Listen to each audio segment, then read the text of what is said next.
Okay, the big question is, can artists sell without becoming influencers? This is Art Marketing Monday, part of Art School Live. We're going to talk about the questions that you've submitted. If you want to make more money on your art, this is a good place to start. We're going to talk about pricing, solo shows.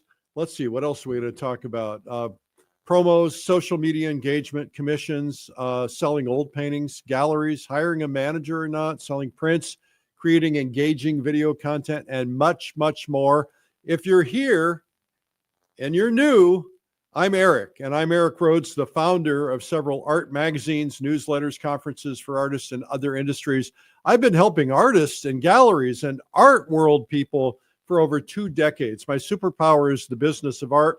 I've spent my career in marketing and selling products, including some big, big, big brands and some small, small, small brands. So let's get this show started. It's Art School Live with Eric Rhodes.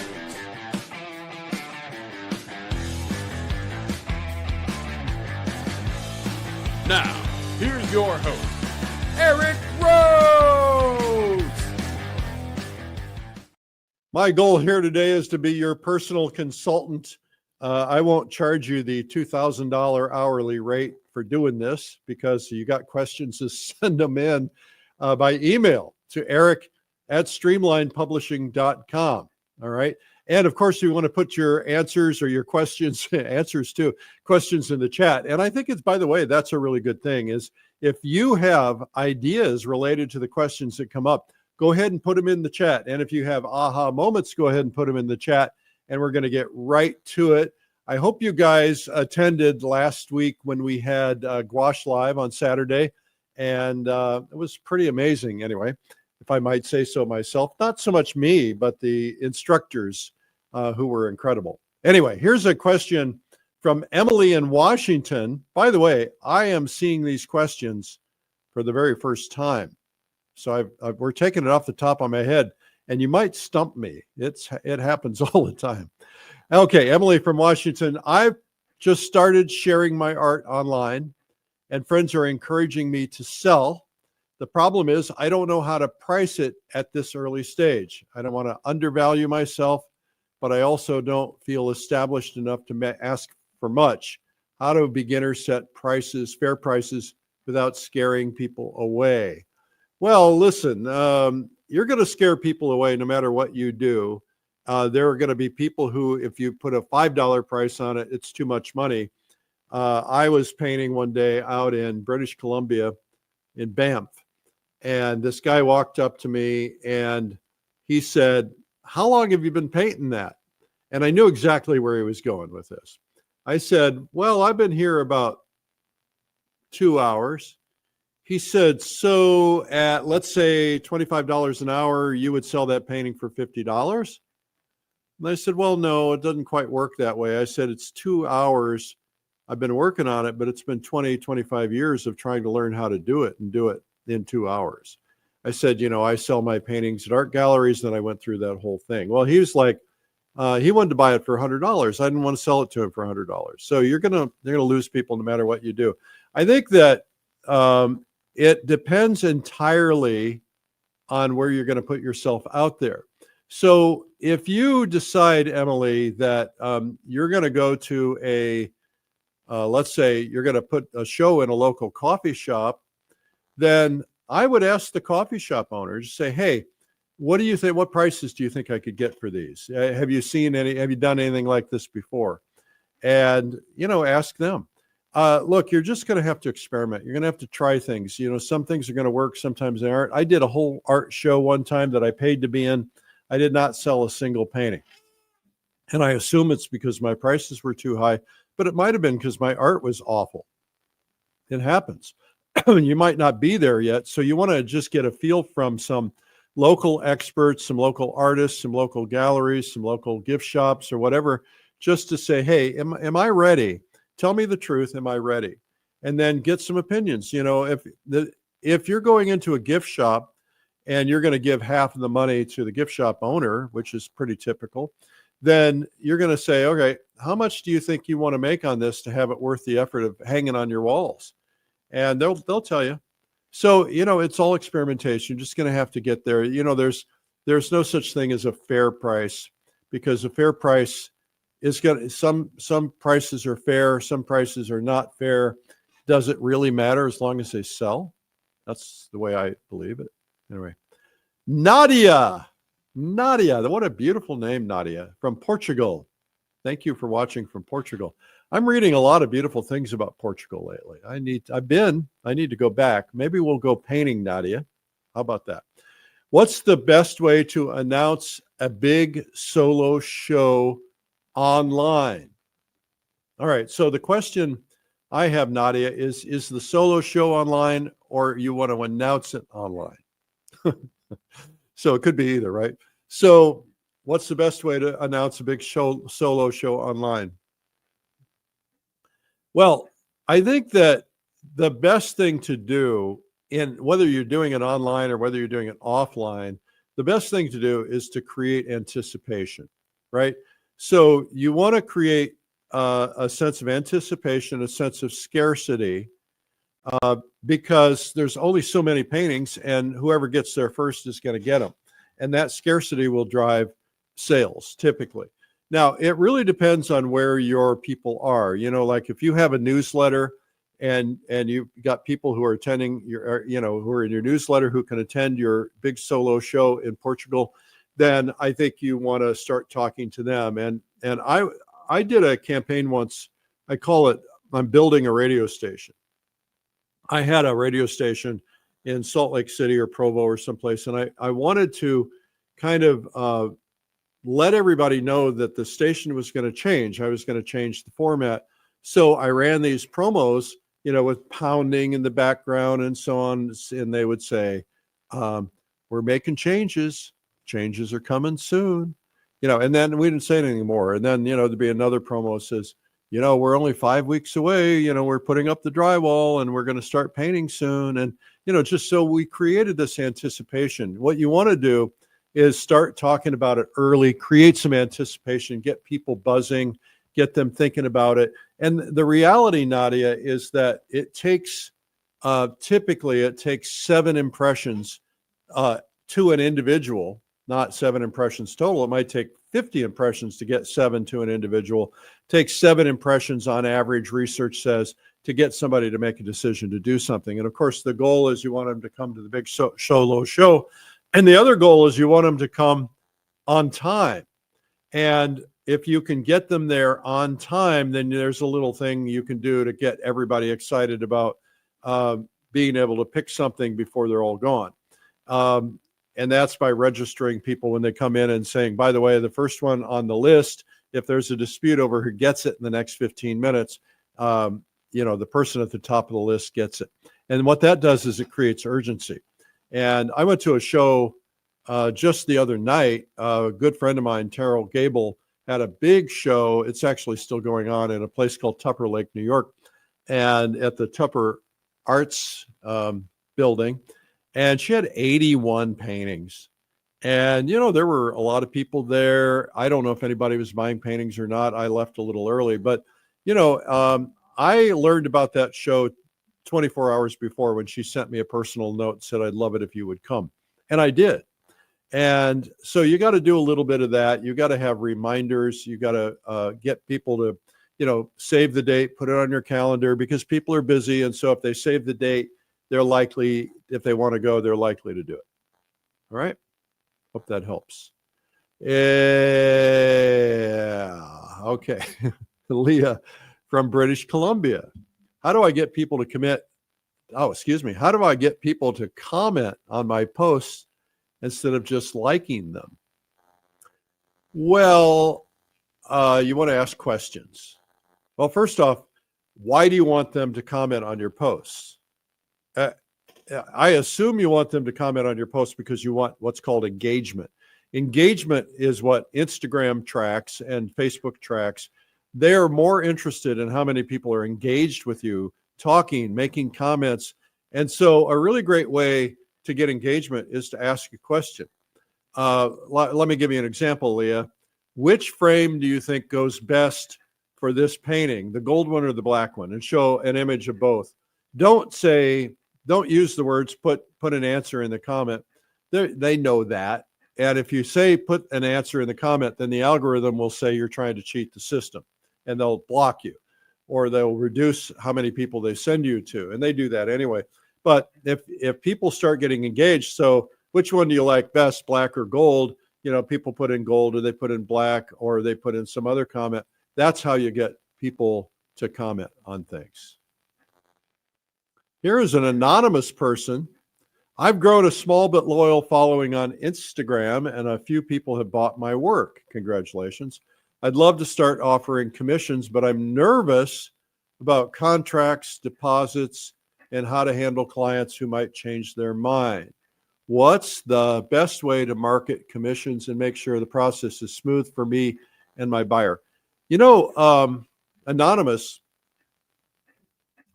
when you get nervous about something because you don't understand it or you don't know it, this is called growth. This is the moment when you're starting to grow because you're doing something you don't understand and you have to learn about it. So you're nervous about it. And congratulations for saying you're nervous about it. Look, you're going to make mistakes. No matter what you do, you're going to make mistakes. You're going to do some things that you're going to get burned. You're going to lose a little money. You're going to lose a painting or something once in a while. And you're going to make progress over time, you know, so you might screw up in the beginning. So what? You know, it's going to happen. So if you want to start offering commissions, first off, I hate the word commissions. Commissions don't mean anything to people. So what does mean something? Well, custom paintings, you know, so I do custom paintings of your favorite topics. If you say commissions, you know, so what is that, a sales commission? I don't get it. And those are art terms, and I don't like to use art terms with regular consumers. So what I would do is first off, I'd look for other artists who are doing commissions, and I would ask them best practices. What have they learned?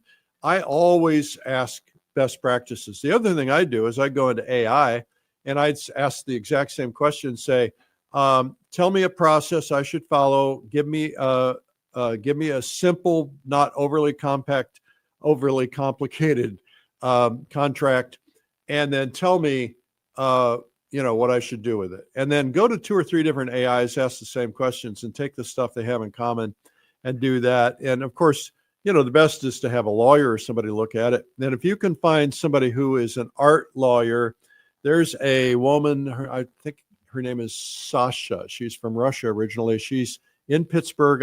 She's going to be on my art marketing event coming up in November. I would watch that because we'll make sure that we address commissions and you know, get a contract made so that, you know, it basically says this. And here's what I would do. I would have this dialogue on the phone or on a video call with somebody. They say, okay, yeah, I want to do a commission. I want to do a painting of, you know, this place we went in Alaska. And I want a 9x12 painting, or I want a 20x30 painting, or whatever. And so you want to say, okay, let's first off, here's how this is going to work. You're going to send me a deposit. You're going to tell me exactly what you want it to be. And you have to know that it's not going to be exactly the way you envision it, because I'm an artist. I'm going to interpret it differently than somebody else might. And you have to be willing to accept that. So I'm going to take a 50% deposit or a 1/3 deposit, depending on how you want to do it. And then I'm going to do a little sketch of kind of what I have in mind. And I'm going to do that first. You at that point have the option of saying, I don't like it. I want to get out of this commission, but whatever that first third is, or first 10%, or whatever you decide to do, I'm keeping that because I'm going to spend my money doing this first thing for you. And then once they approve it, then you can say, all right, I'm going to send you progress shots, but you know, once you've approved it, I need the second deposit. And that's the second, third, or whatever. And then once you have received a view of it, and you've approved it, then I will send it to you once I've received the last of the money. If there's any changes you need to make, we need to make that. And if they're reasonable, I'll make them. If they're going to take, you know, hundreds of hours, then we're going to have a conversation about how much more that's going to cost. So that's kind of how I would do it, how I would handle it. And the best way to market commissions is to tell stories.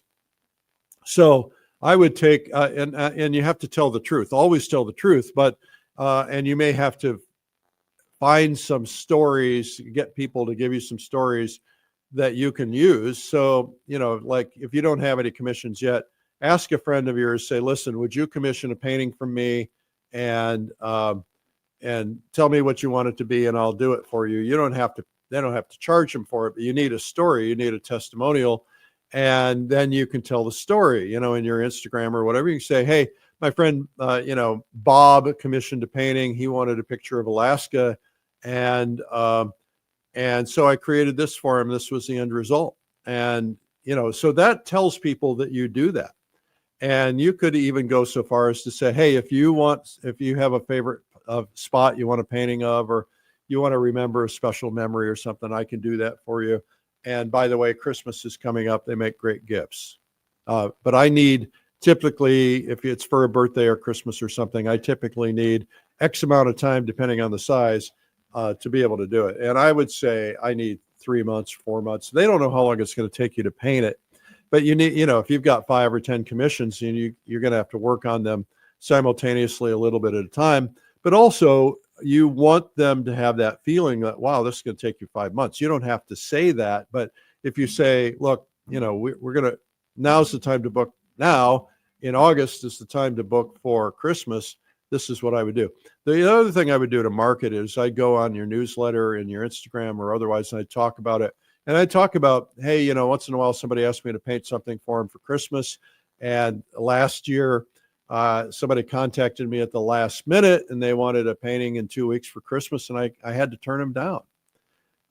Only if it's true, of course. But that, you know, tell the stories. And now's the time to be booking them, because August, you know, you're going to get busy for Christmas. Hard to believe we're already into August. Okay. Almost going to be September.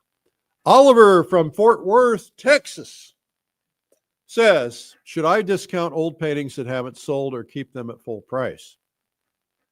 Well, okay, think about retail. Retail, so let's say that you have a retail store in the mall, if there is such a thing anymore. A lot of people, I don't like malls. So I don't go to them very often. You know, if you got a bunch of old shirts sitting around, then, and they're going to be out of style, they're going to be out of date, what are you going to do? You're going to put them on sale. You're going to get rid of them and just try to move them at some price, right? So you could take that attitude, but the reality is paintings are a little bit different, because every painting is unique and every painting is different. And so if you're doing a special sale on some, it's like, why are these on sale, but these aren't on sale?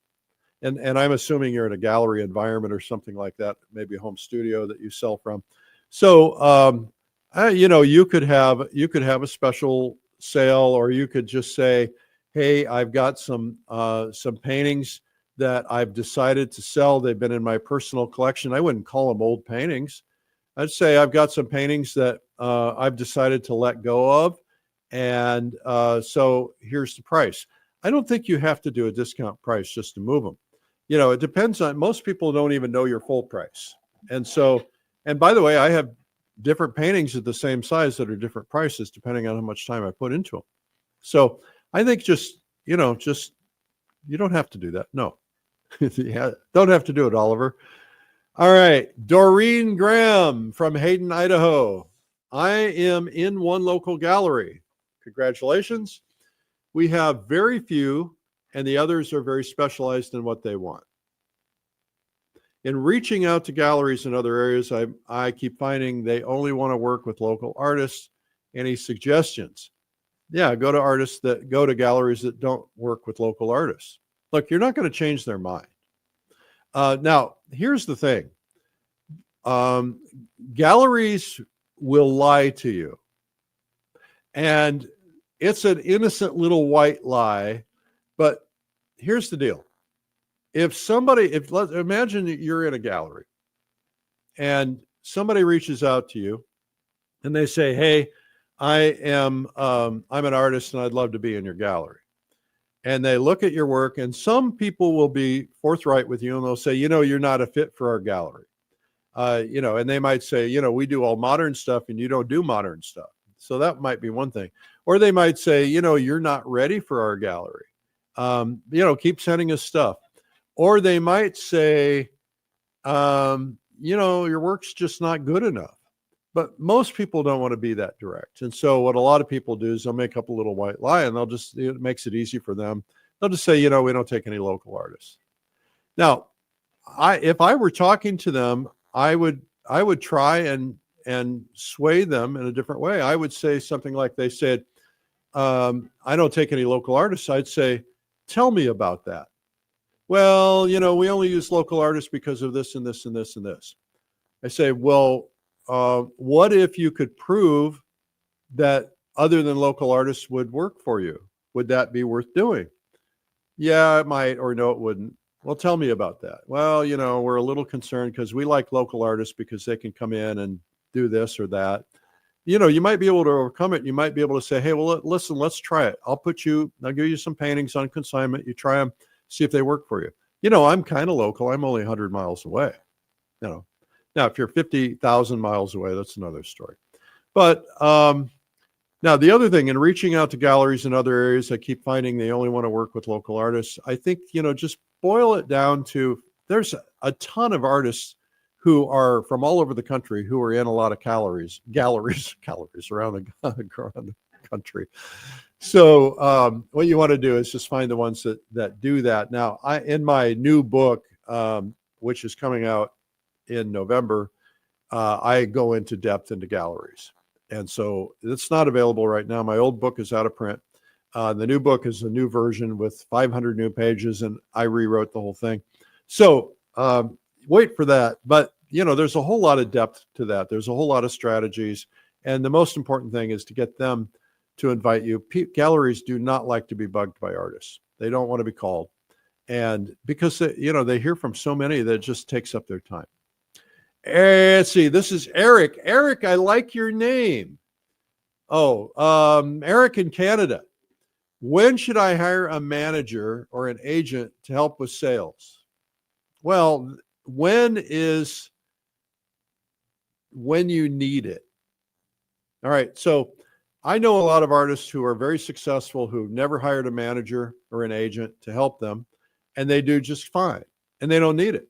I know other artists who really do not do a very good job at selling, and they need help. And so if you need help now and you're not able to get the success you need, then hire an agent or hire a manager. Now, keep in mind, agents are all over the map, right? Some of them are really good and some of them are just going to take your money. If somebody's saying to you, pay me up front and give me so much money up front, I would be cautious about that. If somebody says, listen, I want to establish your career, and so I'm going to get paid on sales, but we're going to start out at a higher percentage for the first year because I'm going to try to get you into some good places. I'm going to have to work extra hard. So, we're going to start out at 20% or 30% for the first year. And then in the second year, I'm going to go to 20%. In the third year, I'm going to go to 10%. And after that, we're going to stay at 10%. That's somebody who's confident in themselves and that they're willing to do it for you. Some are just going to say, hey, it's 10%. I'm going to build you up and get you out there. I think, whatever you have to pay to get the right person, I think that's good. Now, a manager is a different story. A manager is kind of like an agent that works directly for you and nobody else. You're going to have to either find somebody who's going to volunteer for you. And sometimes that's a wife or a husband or a brother or a sister, somebody who's good at that stuff but doesn't have anything else to do. And maybe they'll volunteer, maybe they won't, but you've got to kind of consider that. And then otherwise, you're going to have to pay them. And people are expensive, right? So you've got to ask yourself, can I afford to pay it? If you can't afford to pay it, don't get into debt over it. All right, let's see here. Jonathan Traxler from California. Should I invest in prints right away, or should I wait until I sell originals first? Jonathan, it depends on how and where you're selling your artwork. If you're doing tent shows, art shows, like you're in California. I used to go to the Walnut Creek Art Fair, met some of my great friends there. They would have booths and they would have originals for sale, but originals cost more money. And, if you got 50,000 people there, not very many of the 50,000 people are going to buy originals. I mean, that's just a fact, but they might spend $20, $50, $100, $200, depending on what you're selling. And so I think having prints at an art show like that is pretty good. Some galleries like them, some galleries don't like them, some galleries are totally against them. So you got to kind of talk through that with who you do. And the word you use is a really good word, and that is, should I invest in prints? Because that's costly. Now, my friend, I talk about him all the time, my friend 𝗕𝗲𝗏𝗧.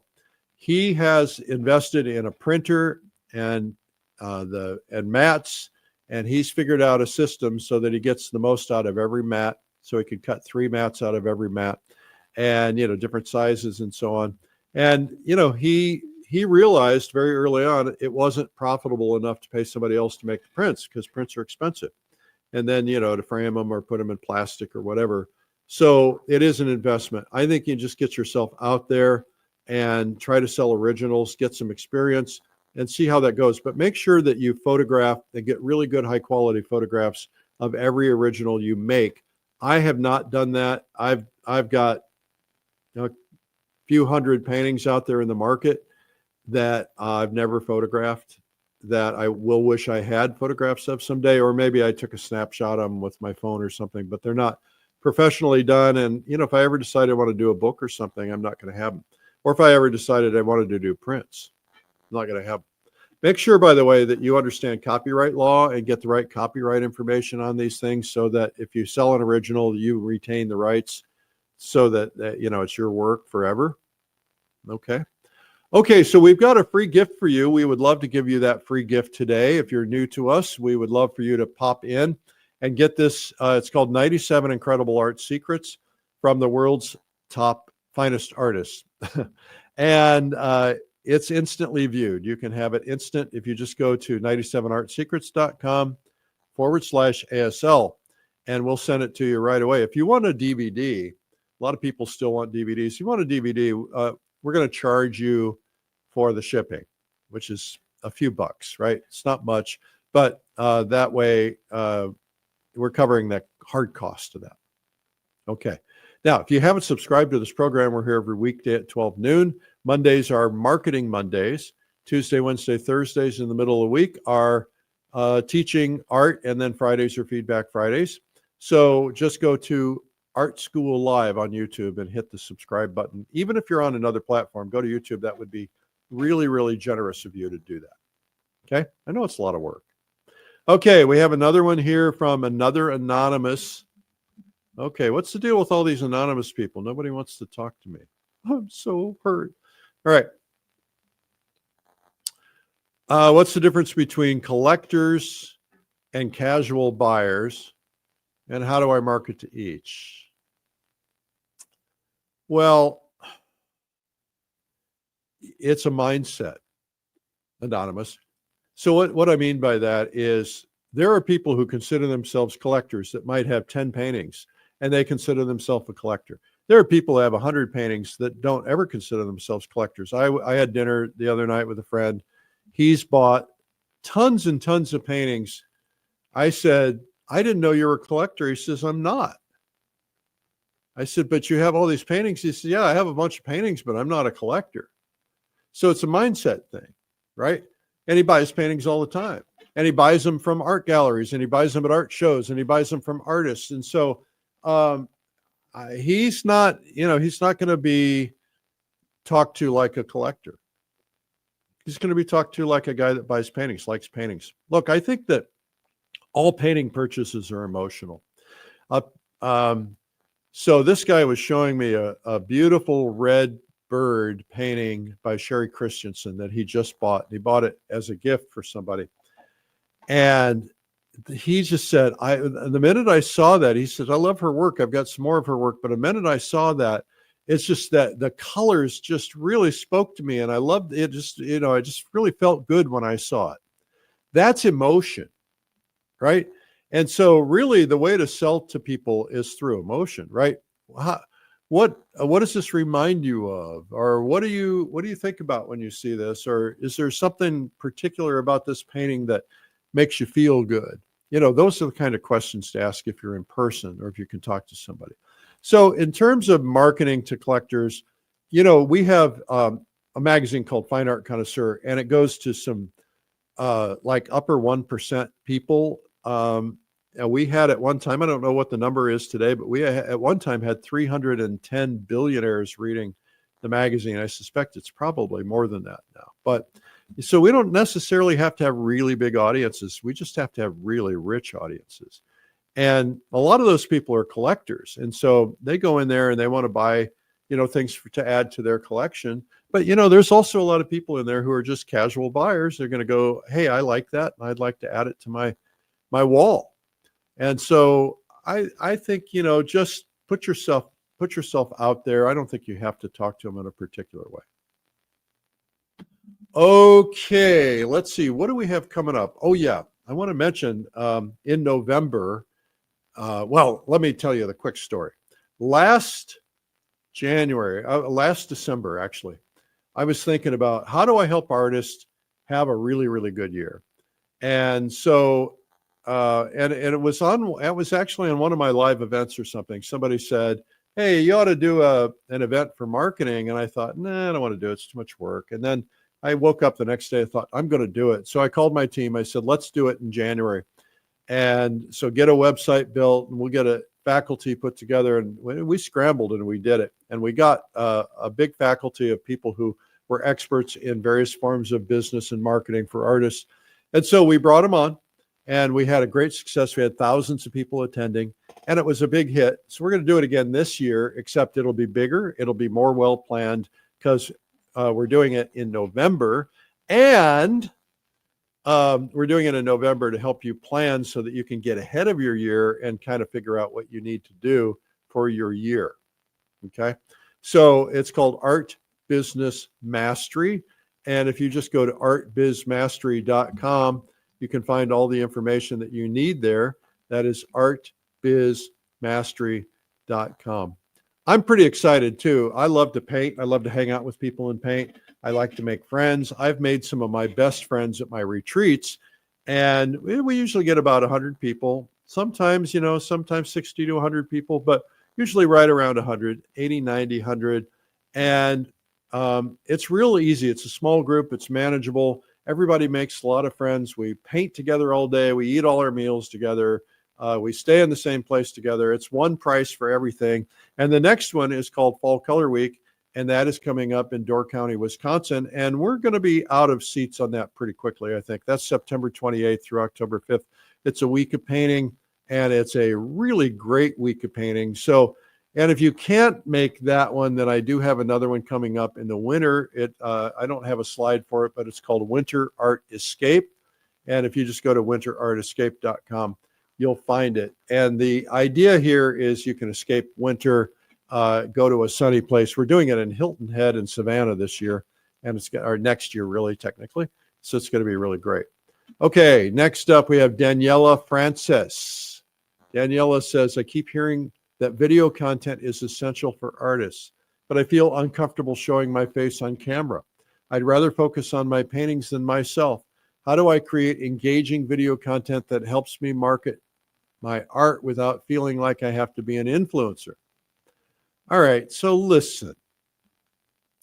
Daniela, follow your heart. If you're uncomfortable being on camera, there's two directions you can go. You can get uncomfortable and do it, and you will grow doing that. But if you just simply don't want to do it, I have people in my family. It's like, I don't want to be on camera. I don't want to be on your Facebook. I don't want anything to do with any of it. I don't want to ever be there. They're never going to change their mind. And that might be you. And if you don't want to do that, then don't do it. There are 1,000 ways that you can market your art, and you don't have to be on camera. And so don't worry about it. if it's something you want to learn, then come to Art Business Mastery, because we'll be talking a lot about influencers and a lot about Instagram and what to do, how to be doing reels and all that kind of stuff. So you don't have to do it. But if you do want to do it, then what I would do is I'd go into, I get two things. One is I get some AI program, and I'd write, AI is all about the prompt, right? So, I want to say the following things. I want to introduce myself, and I want to talk a little bit about this art, and I want to do it in a way that I feel comfortable because I'm really super shy. Write a script for me that is 60 seconds or less, or 90 seconds or less, or whatever. And then they write the script. You read the script, you make some changes in it, and then you import that script into a teleprompter app, and then you can hold your phone and read the script and have the camera on you, and you get good at it after a while, and that is a way to do it. And just try one, and once you do one, you'll be more comfortable, and then you'll do another and another and another and another. Okay, this is from Fatima in Georgia. I have been posting my art on social media, and sometimes people ask how much in the comments. I freeze up because I don't want to seem pushy or scare them off. Should I reply publicly with the price, ask them to DM me, or send them a private message? What's the most professional and effective way to handle the situation? Well, I think first off, I would, if they put how much in the comments, I would reply, DM me, please. All right. That says we're going to have a private conversation. Now, because you want to control the situation, I would go ahead and DM them anyway. Right. Even though you say DM me, that's for the benefit of everybody else who's reading. Right. It says, well, I'm not going to put my price out here publicly. Right. Unless you want to. If you want to establish yourself as an expensive artist and you want everybody to know that, and let's say your price is $20,000, you could say, I get $20,000 for these. Would you like me to DM you? And that kind of puts the pressure on them to respond. Or you just say, I get $20,000 for these. That way you're establishing your pricing. Now, would I do that? Probably not. What I would probably do is I just say, hey, I sent you a DM. We'll talk about this privately. That way everybody gets it. And then what I would do is I would ask them to get on a phone call, because the problem with anything that is electronic, email, digital, otherwise, is people can ghost you. People can hide out. But, when you're talking to somebody, if you get some resistance, you can overcome that resistance by asking questions. So, say, hey, thanks for reaching out on social media. Tell me, before you even ask the price, tell me what was it about that painting that you really loved? Get them thinking about it again, because it's a day or two later, right? Oh, I really loved it because, and I love the colors. And how does that make you feel? But where do you think you would hang it? So you get them kind of committing in their head first, and then you say, well, what do you think the price is? And they'll say, I don't know, maybe $10,000. Or they might say, I don't know, maybe $200. That's going to tell you a lot about where they are. And if they say $10,000 and your price is $4,000, then you have the opportunity to say, well, do you want to buy it at $10,000? Or you have the opportunity to say, oh, no, it's not 10, it's only 9,500. Right? So there's a negotiating technique called let the other person give the price first, right? It's an old thing. And that way, you could be getting more for it. Somebody who values it and they're willing to pay it, why not? Okay. So that's one way to do it.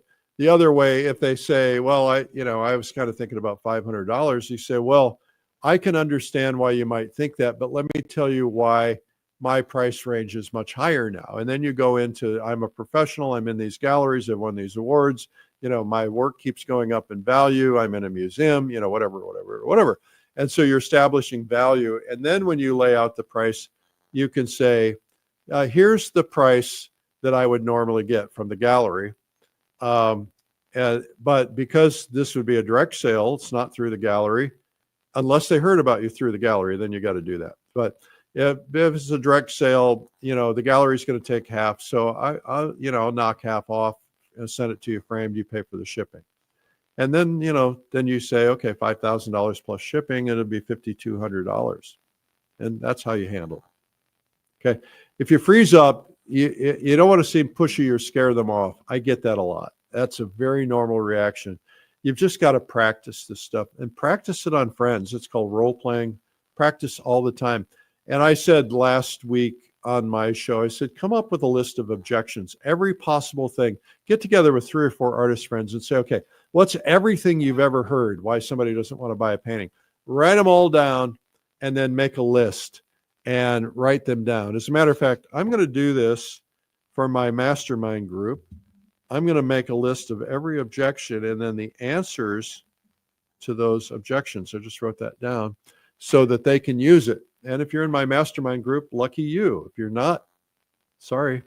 Okay, let's go to the next one here. Luke in Australia, baby. I've never been to Australia. I want to go so bad. I was so close. I was in New Zealand about 3 different times. Never been to Australia. Want to come. So get all the artists together there and we'll figure something out. Bring me in and I'll do something special for you guys. All right. Luke says, I've been selling paintings locally and doing okay, but I'd love to expand internationally. The challenge is shipping. It's expensive and I'm worried it'll turn collectors away. How do artists handle international shipping costs while still making their work appealing to buyers overseas? Well, there's a couple ways you can handle that, Luke.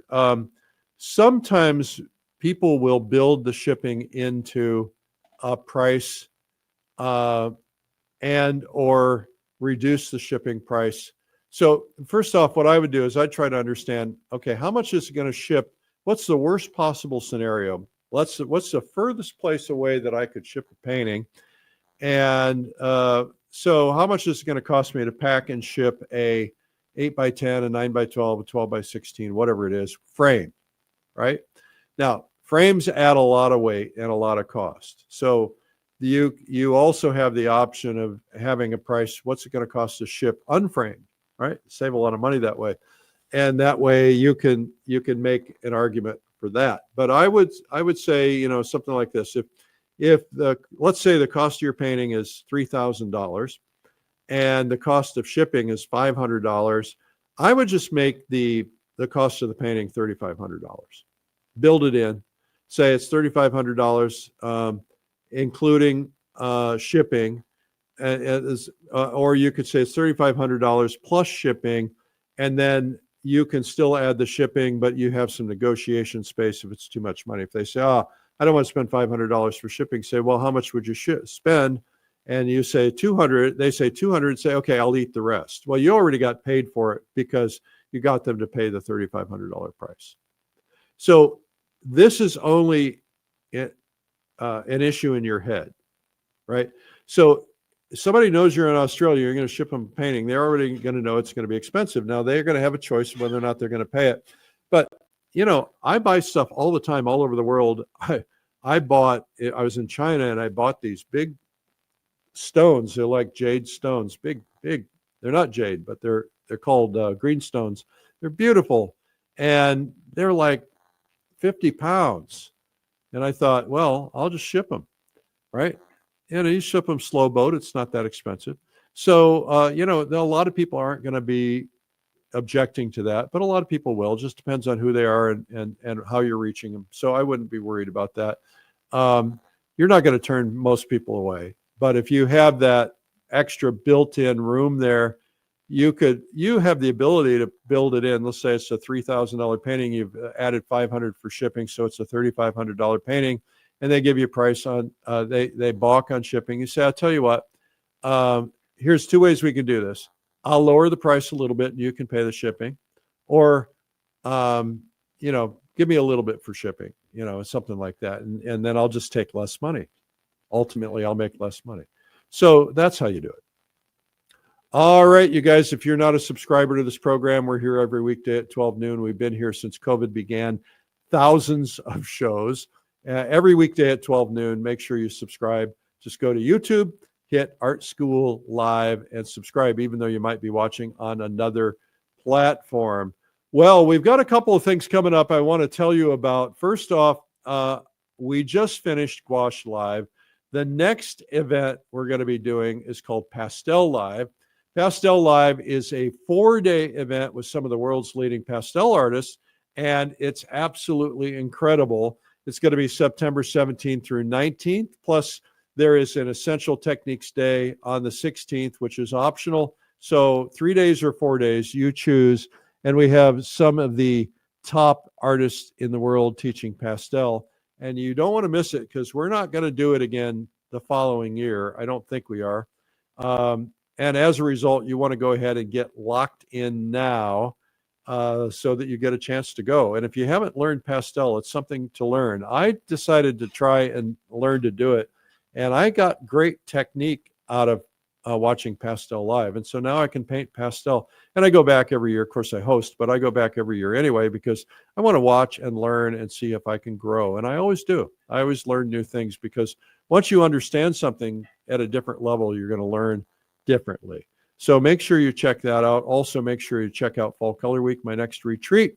And that is coming up in September, the 28th through the 5th of October, fallcolorweek.com. And then I get to go to Switzerland, and that's going to be fun. I'm taking a group of people to Switzerland. There are no seats left to this, to my knowledge, unless something happened. But that you can look and see if you want to see what that trip's about. Go to paintswitzerland.com/ASL. But quite frankly, you should sign up for the next trip, which is going to be amazing. This one is going to be amazing too. Thank you for watching today. That is today's Art Marketing Monday. And make sure to subscribe, and make sure to leave a comment if you had an aha moment. That will be helpful. And make sure also, if you want to learn to paint, watch any 5 of these programs, and you will get the confidence you need to learn to paint. If you want to become a marketer, watch 5 of these, and that will give you the confidence to become a marketer. If you want to learn about feedback and composition, go to Feedback Friday, watch any 5 of those. Okay, guys, thank you for watching. Bye-bye.